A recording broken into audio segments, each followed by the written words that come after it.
మీ ఎలాంటి వ్యాపార ప్రకటనలకైనా వెంటనే మా ఛానల్ సంప్రదించండి. అందరికీ నమస్కారం. నేను శిరీష. ఈరోజు మనతో పాటు ఉన్నారు ప్రముఖ తంత్ర జ్యోతిష్యులు, జ్యోతిష్య రత్న, జ్యోతిష్య సామ్రాట్ చింత రుక్మేందర్ రావు గారు. గురుగారితో మాట్లాడదాం. గురుగారు నమస్కారం. మాతృదేవోభవ, పితృదేవోభవ, ఆచార్య దేవోభవ. ఓం నమో మాందేశ్వరాయ నమః. గురుగారు, చూస్తుండగా 2025 సంవత్సరం అయిపోయింది. సో 2026 నూతన ఆంగ్ల సంవత్సరానికి మనం వచ్చేసాం. సో ముఖ్యంగా చూసుకుంటే ప్రతి ఒక్కరికి ఉండేదే వ్యక్తిగతంగా ఎలా ఉండబోతుంది, ఎలాంటి జాగ్రత్తలు తీసుకోవాలి అని. సో ముఖ్యంగా సింహరాశి వారికి ఎలా ఉంటుందంటారు ఈ ఇయర్? ఎలాంటి జాగ్రత్తలు తీసుకోమంటారు? అలాగే ఏ దైవాన్ని పూజించమంటారు? 2026 సంవత్సరం ఇంగ్లీష్ మాసం అంటే ఆంగ్ల సంవత్సరం. సంవత్సర ఫలితాల్లోకి మనం వెళ్లే ముందు సింహరాశి గురించి చెప్పుకునే ముందు ఈ రాశి వారి యొక్క ప్రత్యేకత కొంత చెప్పుకోవడం మనకు అంటే ప్రతి రాశికి ఆనవాయితీగా చెప్తున్నాము. సింహరాశి అంటే ఇది కాలపురుటికి 5వ రాశి. 5వ స్థానం కాలపురుటి కంటే కులదేవత, 5వ స్థానం అంటే సంతాన స్థానము, 5వ స్థానం అంటే పూర్వజన్మ సుకృతము, ఇవన్నీ తెలియజేస్తాయి. మామూలుగా మనము ఇప్పుడు మేషం నుంచి కర్కాటకం వరకు చెప్పుకున్నాం. దాన్ని మేషమండలము అంటారు. ఇప్పుడు సింహం మేషమండలము కేతు నక్షత్రంతో ప్రారంభమవుతుంది, బుధుడి నక్షత్రం ఎండ్ అవుతుంది. 9 నక్షత్రాలు వస్తాయి, 9 గ్రహాలు. ఇదే మళ్ళీ సింహరాశితో సింహమండలం స్టార్ట్ అవుతుంది. మకా నక్షత్రంతో ప్రారంభమవుతుంది, జ్యేష్ఠ నక్షత్రంతో వృశ్చిక రాశిలో క్లోజ్ అవుతుంది. ఇవి ఇక్కడ 9 నక్షత్రాలే వస్తాయి. మళ్ళీ కేతు నుంచి బుధుడు వరకు. ధనస్సు నుంచి మళ్ళీ కేతు నక్షత్రంతో మళ్ళీ స్టార్ట్ అవుతుంది. మూలా నక్షత్రం స్టార్ట్ అయ్యి రేవతి నక్షత్రం ఎండ్ అవుతుంది. అది ధనుర్మండలం అంటారు. ఇప్పుడు మనం మేషమండలం కంప్లీట్ చేస్తాం, కర్కాటక రాశితో క్లోజ్ అయింది. ఇప్పుడు మనము సింహమండలంలోకి ఎంటర్ అవుతున్నాం. ఈ సింహమండలం కూడా మళ్ళీ నవగ్రహ స్వరూపంలో మకా నక్షత్రంతోనే స్టార్ట్ అవుతుంది. అంటే పితృ నక్షత్రము. ఇంతకుముందు చెప్పాను, పితృపరిచయాలు తండ్రి ఉన్న వాళ్ళు మకా నక్షత్రంలో అన్నదానం చేసుకోవచ్చు. ఆ పితృ నక్షత్రంతోనే ఈ రాశి ప్రారంభమవుతుంది. తండ్రి అంటే రవిగ్రహం అని చెప్పాను, తల్లి అంటే చంద్రుడు అని చెప్పాను. ఆ తండ్రి కారకుడైన రవిగ్రహమే ఈ రాశికి అధిపతి, పితృ రాశి. కాబట్టి ఇక్కడ కేతువుతో ప్రారంభం కావడము, పితృ నక్షత్రంతో ప్రారంభం కావడము, పితృకారకుడు రాశి కావడము. మామూలుగా ఈ సింహరాశిలో పుట్టిన వాళ్ళు గత జన్మలో కూడా అదే కుటుంబానికి చెందిన వాళ్ళు పుడతా ఉంటారు ఎక్కువగా. పితృ నక్షత్రంతో ప్రారంభమవుతుంది, పితృకారకుడు రాశి. కాబట్టి ఇక్కడ ఏమవుతుంది, మా నాన్న మళ్ళీ నా కడుపులో పుట్టాడు, మా అమ్మ నా కూతురుగా పుట్టింది, ఆమె ఎలా ఉంది అలాగే ఆమె పేరు పెట్టి పిలిస్తే పరిగెత్తుకుని వస్తూ ఉంది, ఆమె ఎలా నడుస్తుంది అలాగే నడుస్తూ ఉంది అంటే సేమ్ అదే కుటుంబంలో మళ్ళీ బ్యాలెన్స్ షీట్ ఉన్న వాళ్ళే వస్తారు. అది ఈ రాశి యొక్క ప్రత్యేకత. అంటే పితృదోషాన్ని అధికంగా సూచించేటువంటి రాశి. కుల దేవత అని చెప్పాను, ఇంటి దేవుడు అంటారు కదా. ఇంటి దేవుడిని వీళ్ళు ఖచ్చితంగా పూజించాల్సిందే. కులదేవత సీరియల్ నెంబర్ 1, ఆ తర్వాత ద్వాదశ జ్యోతిర్లింగాలు. కులదేవతను ఆరాధించకుండా ఏ టెంపుల్కి వెళ్ళినా ఫలితం రాదు. మరీ ముఖ్యంగా సింహాసనాలు ఆరాధించాలి. ఇక్కడ పితృ అంటే సూర్యుడు కాబట్టి, సూర్యుడు గ్రహరాజు కాబట్టి వీళ్ళన్నింటిలో గుర్తింపు కోరుకుంటూ ఉంటారు. పొగిడితే ఏమైనా చేస్తారు, బీగాలు ఇస్తారు, ఏటీఎం కార్డు పిన్ నెంబర్ ఇచ్చేస్తారు, ఏమైనా సంతకాలు పెడేస్తారు. పొగడితే వీళ్ళ యొక్క బలహీనత. నీకు తెలియదు ఏమి లేదు, నిన్ను నమ్ముకుంటే ఏమైనా చేస్తావు, ఇట్లా పొగడతలకు వీళ్ళని ఏమరచేయచ్చు. ఆడికి పొగడతా ఉంటే చాలు అంటూ ఉంటారు కదా. కొంతమంది బ్యాంక్ మేనేజర్లో ఈ విధంగా ఉంటారు, ఈ ప్రభావంలో. వాళ్ళపై పొగిడి వాళ్ళు లోన్ శాంక్షన్ చేసేస్తారు, రికవరీలో మళ్ళీ ఫెయిల్ అయిపోతారు. ఇట్లా ఉంటుంది. అంటే వాళ్ళ వీక్నెస్ అదనమాట. అంటే జనరల్గా అందరికీ పొగడతాలంటే ఇష్టం, కానీ వీళ్ళకి మరీ ఇష్టం. వీళ్ళని కానీ చిన్న విషయాన్ని కూడా నువ్వు ఇలా తప్పు చేసావంటే అలగేస్తారు. పొగడుతుంటే ఇష్టమైనప్పుడు తెగడతానంటే ఇబ్బంది కదా, అలగేస్తారు. అంటే వీళ్ళని హట్ చేసినట్టు అయిపోతారు. నన్నే అంటావా, అంతమందిలో అంటావా, చిన్న విషయం మళ్ళీ చిన్నదా పెద్ద తర్వాత విషయం అన్నావా లేదా, ఈ విధంగా మనస్తత్వం ఉంటుంది. ఒక విధంగా చైల్డిష్ మెంటాలిటీ కూడా చెప్పచ్చు. వీళ్ళు ఎంతోమంది సహాయం చేస్తారు బాగా. రవిగ్రహమే కదా అన్ని గ్రహాలకు శక్తిని, కాంతిని ప్రసరింపజేస్తుంది. ఆ రవిగ్రహం నుంచే గ్రహాలు కనిపిస్తున్నాయి మనకు చుట్టూ తిరుగుతూ. ఆ రవిగ్రహం నుంచి వచ్చే వెలుతురు స్వీకరించి ఖగోళంలో కనిపిస్తున్నాయి. ఆ వైబ్రేషన్ తిరుగుతున్నాయి. అంటే ఆత్మకారకుడు. గుండెల పైన చేసుకుని చెప్పు అంటారు. అంటే ఆత్మ ఏడు ఉంటుంది అర్థం. నెత్తిపైన ఎందుకు చెప్పలేదు? ఆత్మసాక్షిగా చెప్పు. మన ఆత్మ అంటే ఏమి? శరీరం వేరు. శరీరం అంటే ఫిజికల్ బాడీ. దీని ఆత్మ దూరంగా వచ్చిందనుకో శరీరం చెడిపోతుంది, అంటే మట్టిలో కలిసిపోతుంది. ఆత్మ ఏం కాదు, అదే సూర్యుడు. కాబట్టి వీళ్ళు ఆత్మసాక్ష్యపూర్వకంగా ఉండేవాళ్ళు, కల్మషం లేని వాళ్ళని చెప్పచ్చు. సూర్యుడికి ఏ కల్మషం ఉండదు, ఆయన అగ్నిగోళం, అగ్నిదేవుని దహించుకోబోతుంది. అదే ఆ నిజాయితీని వీళ్ళకు శత్రువు. ఎంతోమంది సహాయం చేస్తారు, వీళ్ళకి అవసరమైనప్పుడు వీళ్ళకి వాళ్ళు చేయరు, కానీ వీళ్ళు వాళ్ళని అడగాలంటే ఫీల్ అవుతారు. మన దగ్గర సహాయం చేసుకుని మనం ఎటు సహాయం పడతాము, లేకపోతే లేనట్టు ఉండిపోదామని మళ్ళీ వీళ్ళే మాట్లాడుకొని గమనైపోతారు. అందుకే ఈ సింహము అని పెట్టారు. సింహం కూడా ఒక జంతువుని వేటాడితే ఇంకో 10 జంతువులకి ఆహారం కొంచెం వదిలేస్తుంది. అవి పాపం ఆకలి మనంత వేట వాళ్ళేమనే లెక్కలో. అందుకే సింహాన్ని నమ్ముకొని ఎన్నో జంతువులు బతుకుతూ ఉంటాయి. ఖచ్చితంగా అది వదిలిపెడుతుంది తెలుసు ఆవిడ అన్నిటికీ. దూరంగా వెయిట్ చేస్తూ ఉంటే కొంత వదిలేసి వెళ్ళిపోతుంది. అదే తిరిగి దానికి ఆకలిస్తే ఇంకో జంతువు వదిలిందని అది తిందు. అది రాయల్టీ అంటే. అలా ఆహారం దొరకకుండా ఎన్నో సింహాలు క్షీణించి కూడా పోతాయి. శ్రావణ సస్తాయి, కానీ ఇంకో జంతువు నోట్ల నుంచి పెరుక్కొని తినవు. లైన్ రా నేను సింహం రా అంటూ ఉంటారు చూడండి. అంటే నాకు అవసరం లేదు, నువ్వే నాకు సహాయం చేసేది, అవసరం నేనే నీకు చేస్తా అంటూ ఉంటారు. ఆ క్వాలిటీస్ అలాగే వచ్చేస్తాయి వీళ్ళకి. చాలా గొప్ప రాసి కదా ఇది, గొప్ప క్వాలిటీ ఇది. అందుకే సింహం కూడా 4 వైపులా చూసి వేటాడుతుంది. భారతీయుని 4 తలల సింహంగా భావించి భారత ప్రభుత్వం చిహ్నంగా పెట్టుకున్నది, రాజముద్రగా పెట్టుకున్నది. ఆ సింహముద్రని సింబల్గా ఎక్కడ వాడరు, ప్రభుత్వ కార్యాలయాలు తప్పితే ఎవరు కూడా సీల్స్లో పెట్టుకునేదానికి లేదు. అది రాజముద్ర లాంటిది. అంత గుర్తింపు పొందినటువంటి రాశి సింహరాశి. ఈ సింహరాశి వాళ్ళకు ఈ సంవత్సరం 2026 ఎలా ఉందంటే, వీళ్ళకి ప్రధానంగా వచ్చి అన్నిటికన్నా ఎక్కువ జాగ్రత్త తీసుకోవాల్సినటువంటి రాశి ఇదే. జన్మంలోనే 2 గ్రహణాలు జరుగుతున్నాయి, సప్తమంలో 2 గ్రహణాలు జరుగుతున్నాయి. అవి మనకు భారతదేశం కనిపించకపోయినా ఈ రాశి వాళ్ళకు చాలా ఎఫెక్ట్ ఉంటుంది. వీళ్ళకు పరువు అనేది చాలా ఇంపార్టెన్స్ ఇస్తారు కాబట్టి వీళ్ళకు నమ్మక ద్రోహాలు అంటే ఎవరు చేస్తారు, వీళ్ళని ఎవరైతే నమ్ముతారో, వీళ్ళైతే మనకు చెడ్డ చేయడం నమ్ముతారో వాళ్ళే చేసే ద్రోహం నమ్మక ద్రోహం. అట్లాంటివి జరుగుతాయి. కాలసర్వదోష ప్రభావం వీళ్ళపైన 100% పనిచేస్తుంది.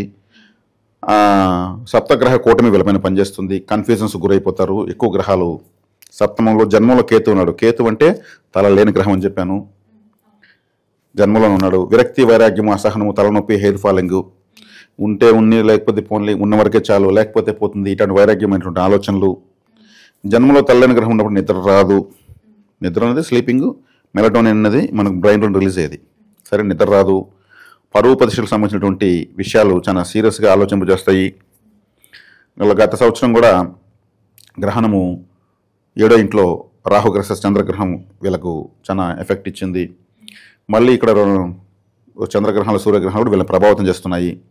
అంటే గ్రహ రాజు కాబట్టి, రాజు ఎప్పుడు చీప్గా ఉన్నాడు కదా, ఇంకొకరిని చేయి చాచాడు కదా, ఎప్పుడు ఇట్లా అనేవాడే రాజు కానీ ఇలా చాచేవాడు రాజు కాదు. కాబట్టి ఆ గ్రహం యొక్క రాశి యొక్క ప్రభావము వీళ్ళపైన ఎక్కువగా ఉంటుంది.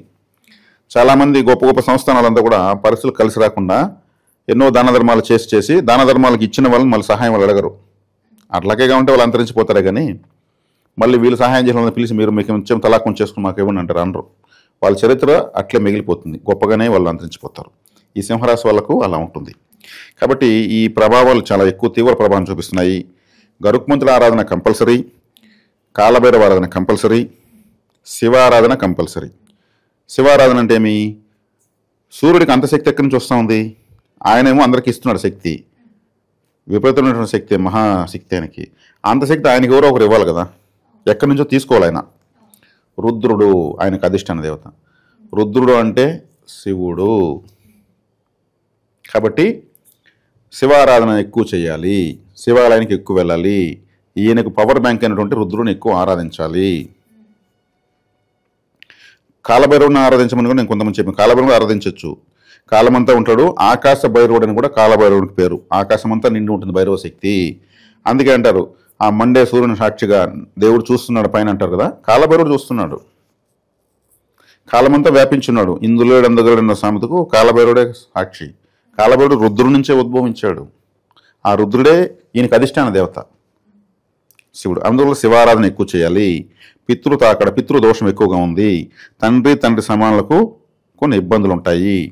ఎవరైతే నిత్య దైవారాధనలో సత్యధర్మ వాక్పరిపాలకులకు ఎవరైతే ఉంటారో వాళ్ళకి గోచారాలు పనిచేయవు, అవన్నీ వాళ్ళకి చెక్కల కిందలే.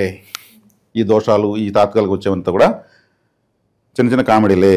కాబట్టి అందరూ కూడా దైవారాధనలో ఉంటే బాగానే ఉంటుంది లైఫ్. గురుగారు అలాగే ముఖ్యం మరి విద్యార్థులకు ఎలా ఉండబోతుంది అంటారు? విద్యార్థుల కంటే జన్మలోనే కేతు ఉన్నాడు. తలకు సంబంధించిన ఒక సమస్య వస్తున్నాడు. తలనొప్పి కానీ, స్వెట్స్ వాడడం కానీ, మతిమరపు కానీ, ఒక్కోసారి బ్లడ్ సర్క్యులేషన్ సర్రని బ్లడ్ వెళ్తుంది మైండ్కి వెళ్ళి ఇక్కడికి వెళ్ళి మళ్ళీ కిందికి పడిపోతుంది. సర్క్యులేషన్ ప్రాబ్లం వస్తుంది. అంటే ఏమవుతుంది, వీళ్ళకు నాకు నోట్లోనే ఉంది నేను చెప్పలేకపోతున్నాను అంటారు కదా, గుర్తొస్తుంది నేను చెప్పలేక, అది బ్లడ్ సర్క్యులేషన్ ప్రాబ్లం. వీళ్ళు శీర్షాసనం వేయాలి. 2 దిండ్లు పెడేసి తల కింద పెడేసి ఎంటీ స్టమక్తో శీర్షాసనం వేయాలి. నైట్ పడుకునేటప్పుడు వజ్రాసనం వేయాలి. మన నమాజ్ చేసేవాడు ఎలా కూర్చుంటారు మోకాలిపైన అలా, అది వజ్రాసనం తినేసి వేయాలి, శీర్షాసనం తినకముందు వేయాలి. ఎప్పుడు రివర్స్ అవుతారో పాదాలపైకి తల కిందికి పెడతారో రక్తం మొత్తం హెడ్లోకి వచ్చేస్తుంది. రక్తం మార్పిడి జరుగుతూనే ఉండాలి, ఒకే ప్లేస్లో ఉండకూడదు, అది చెడిపోతుంది, బురదగా అయిపోతుంది. ఈ రక్తం మార్పిడి మళ్ళీ డైరెక్షన్లోకి వచ్చినప్పుడు ఒక చోట ఉన్న రక్తం ఇంకో చోటకి వెళ్ళిపోతుంది, రక్తము ప్లేస్లో మారిపోతుంది. ఈ రవిగ్రహము సింహరాశి హృదయాన్ని, హార్ట్ని సూచిస్తుంది. ఇదే కదా పంపింగ్ చేసేది. ఇది పంపింగ్ చేయలేకుండా కొన్ని ప్లేస్ నుంచి లాగలేకపోతూ ఉంటుంది. మనమే రివర్స్ అయిపోతే దానికి శ్రమ తగ్గిపోతుంది. ఒక బాటిల్లో నీళ్లు పోసి ఇలా తిప్పితే మురికి మొత్తం శుభ్రం అవుతుంది. మన శరీరంలో ఉన్నటువంటి రక్తంలో మురికంతా కూడా అది ఆ శీర్షాసనం వేసిన తర్వాత ఫుల్గా వాటర్ తాగాలి, దాహం లేకపోయినా తాగాలి. తాగేసిన తర్వాత ఆ మురికంతా యూరిన్లో బయట వచ్చేస్తుంది. ఇది విద్యార్థులు ప్రతి ఒక్కరు చేసుకోవచ్చు. అలాగే గురుగారు ముఖ్యంగా ఎవరైతే వివాహం కోసం చూస్తున్నారో, వివాహం జరగడానికి, అలాగే ఎవరికైతే వివాహం జరిగి సంతానం లేకుండా బాధపడుతున్నారో వారికి సంతాన యోగం, వివాహ యోగం ఉందంటారా? సంతాన యోగం ఉంది. సంతాన యోగం ఉందంటే వివాహ యోగం ఉంది. కాకపోతే వీళ్ళకు లగ్నంలో కేతు ఉన్నాడు కాబట్టి, కేతు అంటే తలలేని గ్రహం కాబట్టి వశీకారం లేదు. సంతాన యోగం ఉంది అంటే ఉంటే వివాహ యోగం ఉంటుంది, కానీ జన్మంలో కేతు ఉంటే వశీకరణ లేదు. ఇది వెరైటీగా ఉంది. వశీకరణ లేకపోతే పెళ్లి కాదు. ఈ లాజిక్ని తప్పించుకోవాలంటే వీళ్ళు విఘ్నేశ్వర సుబ్రహ్మణ్య ఆరాధన చేయాలి. వాళ్ళిద్దరు కంట్రోల్లో కేతు ఉంటాడు. కేతు గ్రహానికి వాళ్ళిద్దరు అధిష్టాన దేవతలకు చెప్పచ్చు.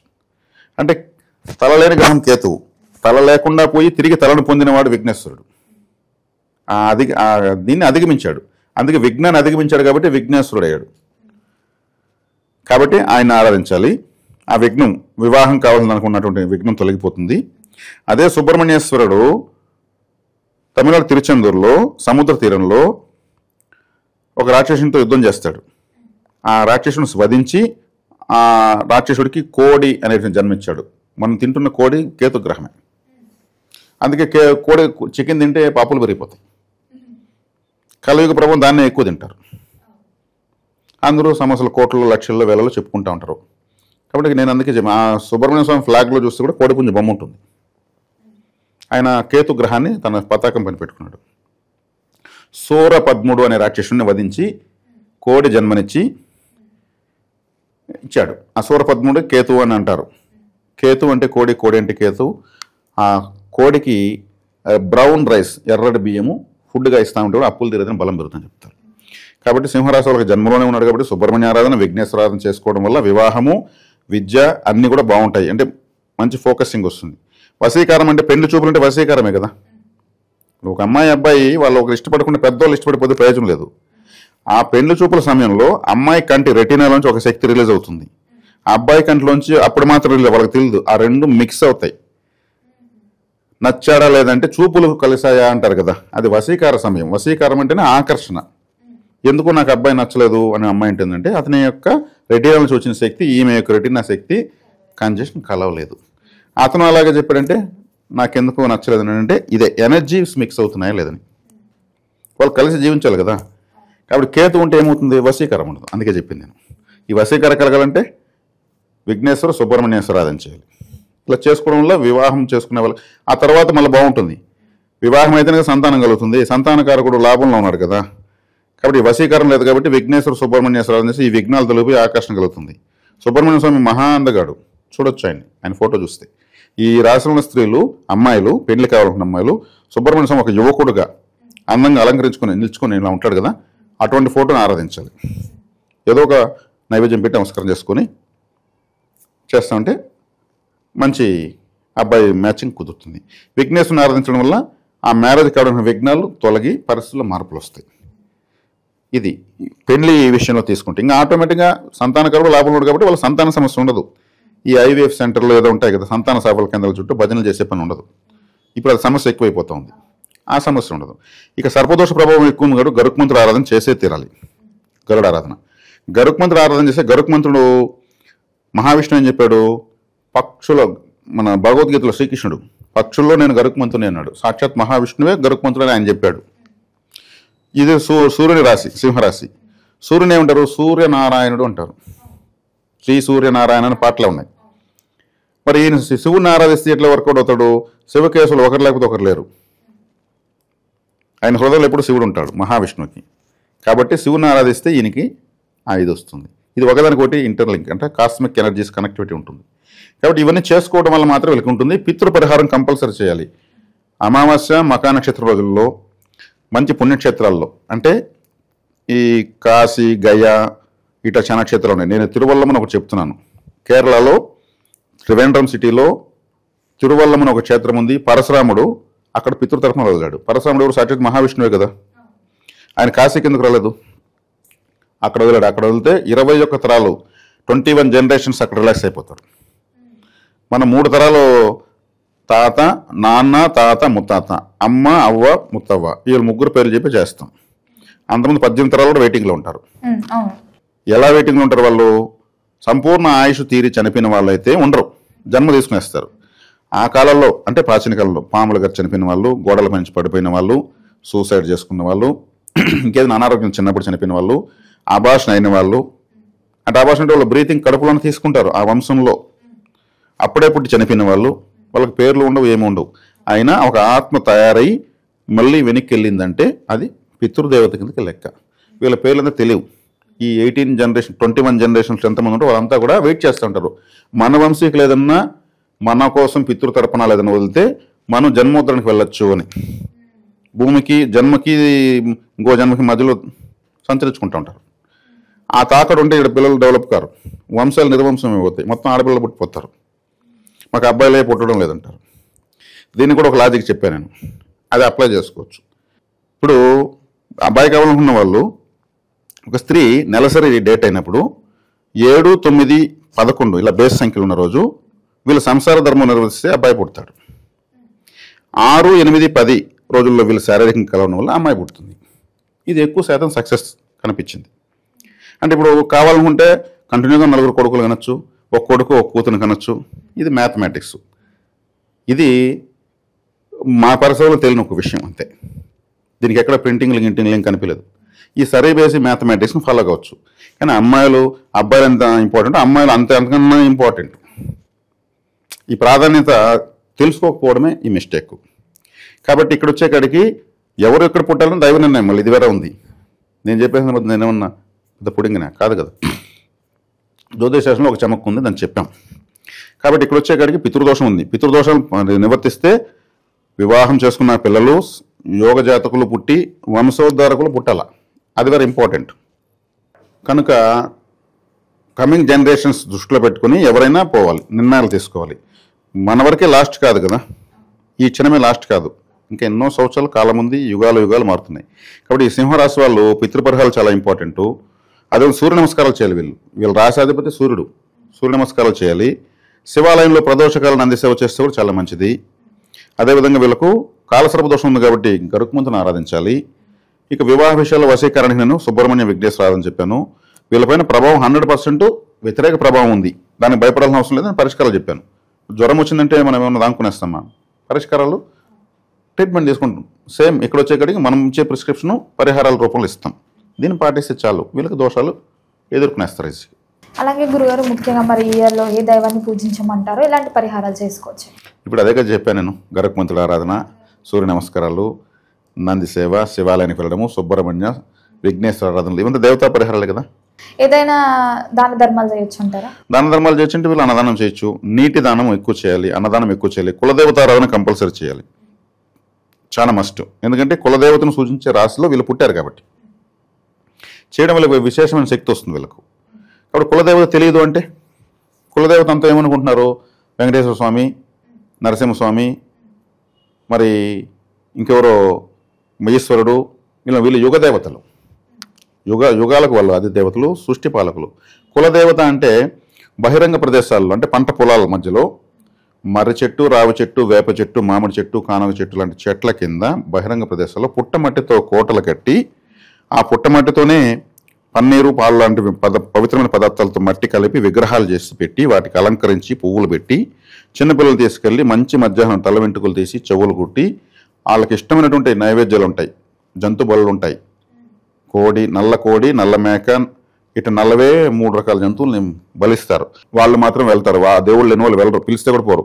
మాకు ఆ దేవుళ్ళు మేము రామంటారు. అవి తినేసి మిగిలినంతా కూడా అక్కడే పూజ చేసి నమస్కారం చేసుకుని వస్తారు. ఇది ప్రాచీన కాలం నుంచి ఆచారం. కులదేవత దగ్గరనే తల వెంట్రుకలు తీస్తారు, పుట్టు వెంట్రుకలు 11 నెల. ఈ ఆచారాలు పెద్దవాళ్ళు అందించకపోవడం వల్ల ఇప్పుడు కులదేవత అంటే వెంకటేశ్వర స్వామి అంటున్నారు, ఆయన యుగదేవత. ఇక్కడ కులదేవత తెలియని వాళ్ళు ఇప్పుడు ఏం చేయాలి? ఏ దేవుడో తెలియదు, ఏ నైవేద్యాలు తెలియదు, ఏ చెట్టు కింద బిడ్డలు తెలియదు. దాన్ని ఆచారంగా సోమవారం చేస్తారు కొంతమంది, ఆదివారం కొంతమంది చేస్తారు. దాంట్లో నాన్ వెజ్ పెట్టేటువంటి దేవతలు ఉన్నారు, వెజిటేరియన్ పెట్టే దేవతలు ఉన్నారు, వెజిటేరియన్ ఇష్టపడేటువంటి దేవతలు ఉన్నారు. ఇప్పుడు ఏ బలు ఎలా ఇవ్వాలి, దాని దగ్గర నడిపించే ప్రత్యేకమైన వాయిద్యాలతో వెళ్తారు, డిఫరెంట్గా ఉంటాయి. దానికి సంబంధించిన వాళ్ళు వంశాచారంగా ఉన్నారో లేరో ఇవన్నీ అంతరించిపోయినాయి. కానీ కులదేవత ప్రభావం మాత్రం ఖచ్చితంగా ఉంటుంది. అంటే కులదేవత ఆచారాలు బాగా బలంగా ఉన్నప్పుడు కుటుంబాలు పెద్ద ఉన్నాయి, అనురాగాలు, సంతోషాలు అద్భుతంగా ఉన్నాయి. ఒక ఇంట్లో 40 మంది భోజనం చేసేవాళ్ళు ఒక పూటకి. ఇంటి పెద్ద చెప్తే వినేవాళ్ళు, గ్రామం పెద్ద చెప్తే గ్రామం అంతా వినేది. ఇప్పుడు కుటుంబాలు చిన్నవైపోతున్నాయి. పెండ్లి కాగానే 6 నెలలకంతా భర్తను తీసుకుని దూరంగా రావడము, అత్తమామలు దూరంగా ఉండడము, కుటుంబాలు చిన్నవైపోతున్నాయి, అనుబంధాలు ఇంకా క్షీణించిపోయినాయి, సంతోషాలు లేవు. మరి తక్కువ మంది ఉన్నా ఎక్కువ సంతోషం ఉండాలి కదా, తనకి వస్తే సంతోషం పడతా ఉంటారు. కానీ సంతోషం ఎక్కడుంది? అందరూ కలిసి ఉన్నప్పుడు. కాబట్టి కులదేవత శక్తి అప్పట్లో ఉన్నది కాబట్టి అందరినీ ఏకంగా పెట్టింది. కాబట్టి కులదేవత తెలియని వాళ్ళకు శంగాలి అని ఒక కర్ర ఉంది, ఒక రూల్ కర్రలాగా వస్తుంది. ఇక్కడ నేను వేసుకున్న శంగాలి మాల. ఈ శంగాలి ఈ వుడ్డుతో చేసినటువంటి ఒక రూల్ కర్ర. అంటే ఎరుపుగా ఉన్న కాళికాదేవి అని అర్థం.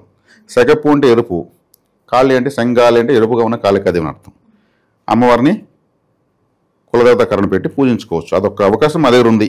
కావాలనుకున్న వాళ్ళు తెప్పించుకోవచ్చు. ఒక్కసారి తెప్పించుకుంటే తరతరాలకు ఉండిపోతుంది. ఇది చేసుకోవచ్చు. ఇవన్నీ కంపల్సరీ సింహరాశి వాళ్ళు తూచా తప్పకుండా ఈ సంవత్సరం పాటించడం వల్ల విశేషమైన శుభఫలితాలు పొందుతారు. గురుగారు, మొత్తం మీద 2026 నూతన సంవత్సరం సింహరాశి వారికి ఎలా ఉండబోతుంది, ఎలాంటి జాగ్రత్తలు తీసుకోవాలి తెలియజేసినందుకు ధన్యవాదాలు. ధన్యవాదాలు.